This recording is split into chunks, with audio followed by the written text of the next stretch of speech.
Hello hello hello hello नमस्ते नमस्ते नमस्ते सबैजना नमस्ते। अहिले चाहिँ हामी किङडम युनिभर्सिटीको अगाडिबाट अल्बाको रुबीतर्फ जाँदैछौँ र अहिले हामी अगाडि बढ्दैछौँ र केही क्षणमा हामी पुगिहाल्छौँ। लामो समय लाग्दैन। ल हेर्नुहोस्, झिलिमिली बत्ती, झिलिमिली सहर, चिल्लो रोड। हाम्रो नेपालमा कहिले हुने यस्तो कति खुल्ला बाटो। ल हेर्नुहोस् त। र हामी आइपुग्नै लाग्यो रिफा रमिजको ब्रिजमा। रिफा रमिज यहाँबाट दायाँ साइड पर्छ भने हामी त्यसको माथि ब्रिजबाट तल्लो बाटो छ, योभन्दा तल्लो एउटा बाटो छ, त्योभन्दा माथि ब्रिजमा हामी छौँ। हामीभन्दा माथि पनि अर्को ब्रिज पनि छ। ल हेर्नुहोस् है।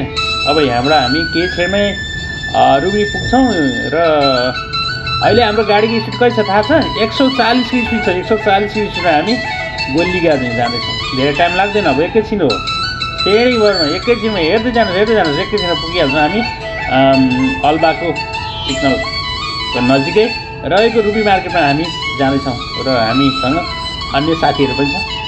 र हेर्नुहोस् बाटो हाम्रो 140 को स्पिडमा गुडेको यो गाडी हामी आफ्नै गतिमा अगाडि बढिरहेको छौँ र अरूहरू पनि त्यसै हिँड्दैछ।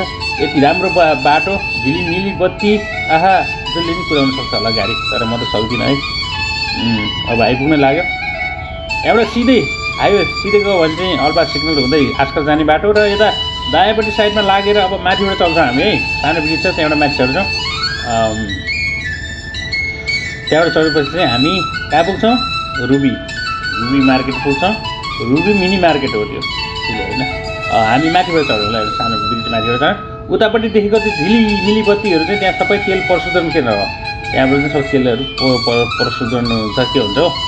अब हामी यतापट्टि एउटा आएपछि यहाँ जिमहरू छ, यहाँ अन्य दोकानहरू छ, पेट्रोल पम्पहरू छ र यताबाट अगाडि बढ्दै जाँदाखेरि हामी पुग्छौँ कहाँ त भन्दाखेरि रुबी मार्केट पर्छ। रुबी भनेको यही अगाडिको सानो बत्ती बोलेको है। रुबी मार्केट यहाँ यो एरियाको यही नै हो।